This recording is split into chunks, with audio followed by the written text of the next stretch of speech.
Yo, what's up guys? Hope everyone's doing well. So I finally got my IE200s the other day and I was stoked to finally try these since everyone's been calling it the mini 600s. So I had high hopes coming in.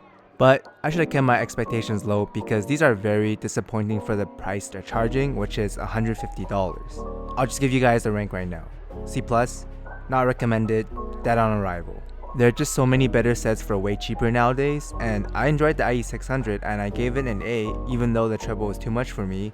Why? Because their technicalities were amazing, but the IE200 is not a mini 600 no matter what other reviewers are trying to sell you. These are not the same, not even close. But let's start off with the bass. Where is it?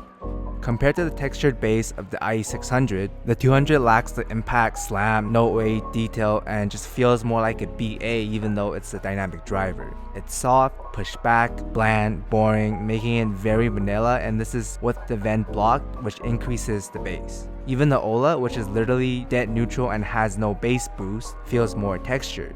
Maybe this is because of the smaller 7mm driver, plus not compensating for that smaller driver with a bigger bass boost, but yeah, the low end is just sad.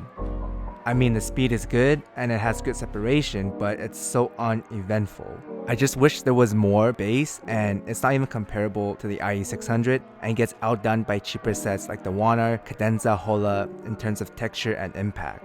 The only saving grace is that the 200's bass speed and note separation is better than those and are more in line with the Hexa and Olina. Moving on to the mid-range, it's just too relaxed, making vocals feel recessed, sleepy, and muffled. When you compare it to the Korg's DSP, which is a $15 set, the DSP is way more open, complete, engaging, and has better instrument and vocal clarity.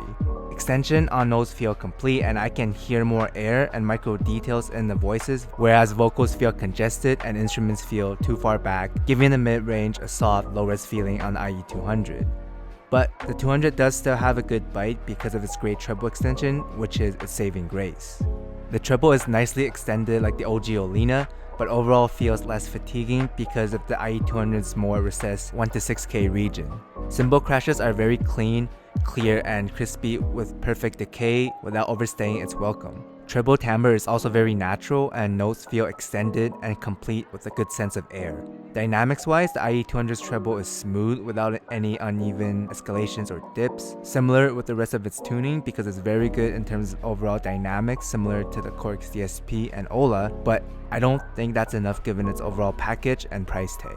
Detail, imaging, and separation-wise, it's on the same level as the sub-Hexa IEMs like the DSP, Zero, Con, Ola, and gets outdone by the Hexa, Olina, and Dioko, which are $50 to $70 cheaper. And in terms of clarity, it actually loses to the DSP and Ola because its low-end and mid-range is so pushed back on top of the average technical abilities. This, with an average soundstage, makes everything harder to hear and pick out.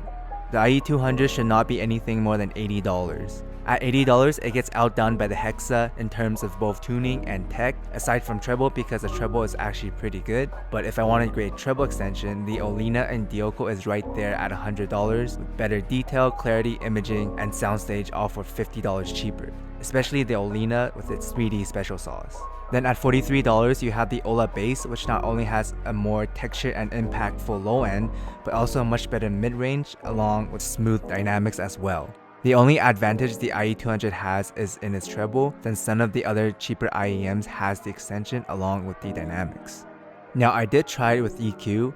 I added a 3.5 dB low shelf at 100Hz, along with a 2 dB peak at 2.5K. And not surprisingly, it sounded a lot better with actual bass and a clear and open mid-range this time. If Sennheiser is from a bigger and reputable company, which is not Hi-Fi and will most likely have better warranty and quality assurance. But with no EQ, the IE200 is not recommended at all since there are so many better options like the Olina, Hexa, DSP, and the list goes on. It's really too bad because it had great potential since the IE200's dynamics, treble, and scaling is actually really good. But it is what it is. That's all for today guys. Thanks for watching, like, comment, and subscribe, and I'll see everyone in the next video. Peace.